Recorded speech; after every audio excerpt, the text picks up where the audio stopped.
નમસ્કાર ખેડૂત મિત્રો, જય કિસાન જય ભારત। ખેડૂત ભાઈઓ, આજે તારીખ 23 ડિસેમ્બર 2024 સોમવારનો દિવસ છે।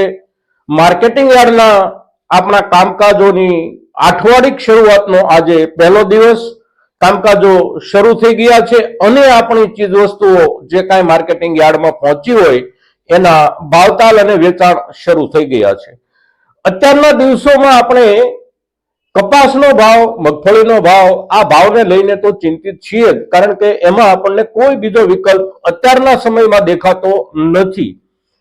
સાથે સાથે છેલ્લા 15-20 દિવસ દરમિયાન ડુંગળીમાં જે પ્રમાણે આપણે પછડાટ ખાઈ રહ્યા છીએ અને જે રીતે ડુંગળી નીચે જઈ રહી છે એ સૌથી મોટી ચિંતાનો વિષય અત્યારના દિવસોમાં આપણા ખેડૂતો માટે ડુંગળીનો મુદ્દો છે। ડુંગળી અત્યારે આજે આપણે ભાવને ધ્યાનમાં લઈને જો વાત કરીએ તો ગયા અઠવાડિયા દરમિયાન જ્યાં ભાવ હતા છેલ્લા દિવસોમાં, એટલે કે શુક્રવાર કે શનિવારના દિવસોમાં, એ જ જગ્યાએ આપણા ભાવ આજના દિવસથી ખુલી રહ્યા છે। ભાવમાં કોઈ સુધારો નથી અને સાથે સાથે ચિંતાજનક વાત એ છે કે દેશના તમામ માર્કેટિંગ યાર્ડો કે જ્યાં ડુંગળીની આવક મોટા પાયે થતી હોય, જે વિસ્તારમાં ડુંગળીનું વાવેતર મોટા પાયે થતું હોય, આ વિસ્તારમાં મોટા ભાગના માર્કેટિંગ યાર્ડોમાં 3-4 દિવસનો માલ આગોતરો આવી ગયો છે અને પાછળથી આવેલા માલની હરાજીઓ પણ પૂરી ન થઈ હોય અને આપણા ખેડૂતોનો માલ માર્કેટિંગ યાર્ડના જુદા જુદા ભાગોમાં પડતર પડ્યો રહ્યો હોય, આવી સ્થિતિમાં અત્યારે આપણે છીએ। હવે સામાન્ય રૂપમાં આપણે જોઈએ તો જે રીતે આજના ભાવ આપણને સાંભળવા મળી રહ્યા છે એ જગ્યાએથી આપણે શરૂ કરીએ તો બહુ નીચા ભાવ સુધી આપણે નથી જવું, એટલા માટે કે એ આપણને ડરાવનારા ભાવ છે કે 100 રૂપિયામાં 20 કિલો ડુંગળી આપણી પાસેથી બજારને ખરીદવાની હોય અને આપણે વેચવી પડે। આ પરિસ્થિતિ જે છે એ આપણા માટે તો બહુ દુઃખદાયક અને પીડાદાયક પરિસ્થિતિ છે। પણ સામાન્ય માલમાં આપણે જોઈએ તો પણ 200 રૂપિયા, 225 રૂપિયા, 250 રૂપિયા બહુ સારા, અને કોઈ નાના મોટા થોડા માલ હોય તો 300-350 રૂપિયા સુધી પહોંચે। આવી પરિસ્થિતિમાં આપણે ડુંગળીમાં અત્યારે આવી ગયા છીએ। હવે આમાંથી નજીકના દિવસોમાં કંઈક સુધારો આવે એવી શક્યતાઓ કઈ બાજુથી આપણે જોઈ શકીએ તો એમાં સૌથી મોટું કોઈ પણ પરિબળ કામ કરતું હોય તો એ છે આપણા માલનો દૂરના સ્થળો સુધી નિકાલનો રસ્તો ખુલ્લો થવો। દૂરના સ્થળો એટલે કે દુનિયાના બાકીના વિસ્તારો સુધી આપણો માલ પહોંચવાની શરૂઆત થાય, ત્યાં સુધીનો આપણો રસ્તો ખુલ્લો થાય, વિના વિઘ્ને વેપારીઓ માલ અહીંથી બહાર મોકલી શકે તો જ આપણા માલના ભાવમાં આપણને સુધારો જોવા મળી શકે।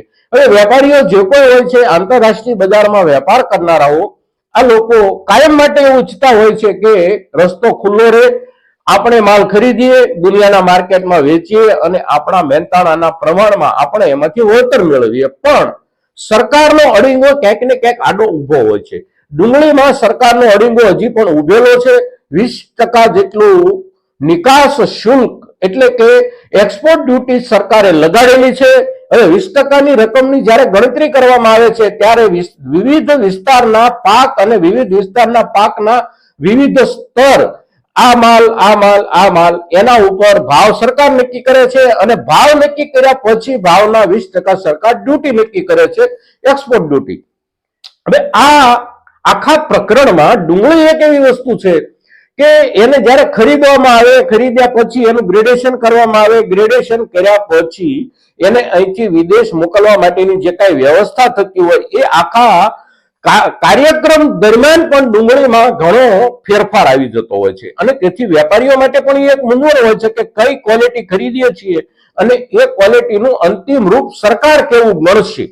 હવે સરકાર જ્યારે ગણતરી કરવા બેસતી હોય છે ત્યારે આપણી કોઈ વાત સરકાર કે સરકારી તંત્ર સાંભળતું નથી હોતું। એને લાગે એ નિર્ણય આપણી ઉપર જીકી બેસાડવામાં આવતો હોય છે ને એ નિર્ણયના આધારે જ આપણા માલ ઉપર એ લોકો કરવેરાઓ નક્કી કરતા હોય છે। એટલે વેપારીઓ પણ મૂંઝવણમાં હોય છે કે માલ ખરીદવો, ખરીદીને બહાર મોકલવો તો કેવા સંજોગોમાં મોકલી શકાય, અત્યારે એ અનુકૂળતા છે કે કેમ, તો અત્યારના દિવસોમાં વેપારીઓને એવી કોઈ અનુકૂળતા દેખાતી નથી, એટલે આપણા માલનો નિકાલ થઈ શકતો નથી। મુદ્દો એ છે કે સરકાર 20% જે ડ્યુટી વસૂલ કરે છે એ ડ્યુટીને સંપૂર્ણપણે નાબૂદ કરે અને વેપારીઓને વિદેશના બજારમાં ભારતના ખેડૂતોએ પકવેલો ડુંગળીનો માલ મોકલવાની છૂટ આપે તો જ આપણા માલનો નિકાલ થઈ શકે તેમ છે.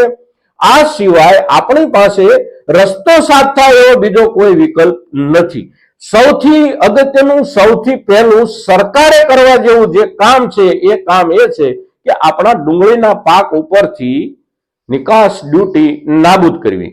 પણ અત્યારે આપણે જ્યારે 10 રૂપિયા, 12 રૂપિયા કે 15 રૂપિયામાં કિલો ડુંગળી વેચી રહ્યા છીએ ત્યારે સરકાર આનંદિત છે, સરકાર રાજી છે અને સરકારને આ ગમે છે. કારણ કે સરકાર લોકોને એવું ઠસાવવાનો પ્રયાસ કાયમ કરતી હોય છે કે અમે તમારા માટે આ સસ્તું કરી દીધું, અમે તમારા માટે આ સસ્તું કરી દીધું. આવતીકાલે માર્કેટિંગ યાર્ડોમાં આપણી ડુંગળી હજી પણ રૂપિયા 2 રૂપિયા નીચે જશે તો સરકાર રાજી થશે. કારણ કે સરકાર ખુલ્લા બજારમાં જે કાંઈ માલ વેચાતો હોય એ માલના સસ્તા આંકડાઓ લોકો સામે રજૂ કરી અને પોતાની પીઠ થાબડવા માટે ટેવાયેલી હોય છે. એટલે સરકાર અમે તમને સસ્તી ડુંગળી આપી રહ્યા છીએ આવું વારંવાર કહેતી રહેશે અને બાકીના વર્ગને એ સાચું લાગતું રહેશે. પણ આપણને ખેડૂતોને જે કાંઈ માર અત્યારે પડી રહ્યો છે એનો બીજો કોઈ વિકલ્પ આપણી પાસે ડુંગળીના પાક પૂરતો નથી. કેટલાક પાક એવા છે આપણા કે જેનો 5-15 દિવસ, મહિનો, 2 મહિના સંગ્રહ કરવાનો પણ આપણે વિચાર કરી શકીએ છીએ અને સંગ્રહ કરી શકીએ છીએ. પણ અત્યારના સમયમાં જે ડુંગળી નીકળે છે આપણી, આ ડુંગળી લાંબા સમય સુધી આપણે ખેડૂતો એને સંગ્રહી શકતા નથી. નજીકના દિવસોમાં એનો આપણે નિકાલ કરવો પડે છે. સંગ્રહ લાયક જે ડુંગળી આપણી તૈયાર થાય છે એ ડુંગળી લગભગ એપ્રિલ મહિના આસપાસ તૈયાર થતી હોય છે. એપ્રિલ મહિનો કે મે મહિના દરમિયાન જે કાંઈ ડુંગળીનો પાક આપણો તૈયાર થઈ અને આવે છે આ પાકને જ આપણે લાંબા ગાળા સુધી સંગ્રહ કરી શકતા હોઈએ છીએ. અત્યારના દિવસોમાં એવો પાક આપણી પાસે આવતો નથી એટલે ઝડપથી આપણે એનો નિકાલ કરવો પડે છે અને આ નિકાલ કરવાની જરૂરિયાતની આપણી જે ખેડૂતની સ્થિતિ છે આ સ્થિતિનો બજાર અત્યારે મોટા પાયે લાભ ઉઠાવતું હોય છે અને આપણો લાભ અત્યારે ઉઠાવવામાં આવી રહ્યો છે. આપણી તરફથી આપણે કોઈ કાર્યક્રમ આપી શકીએ એવી સ્થિતિમાં નથી. આપણે બજાર સુધી આપણો પુરવઠો ડુંગળીમાં ઘટાડી શકીએ એવી આપણી સ્થિતિ નથી. કારણ કે એનો સંગ્રહ અત્યારે થઈ શકે નહીં.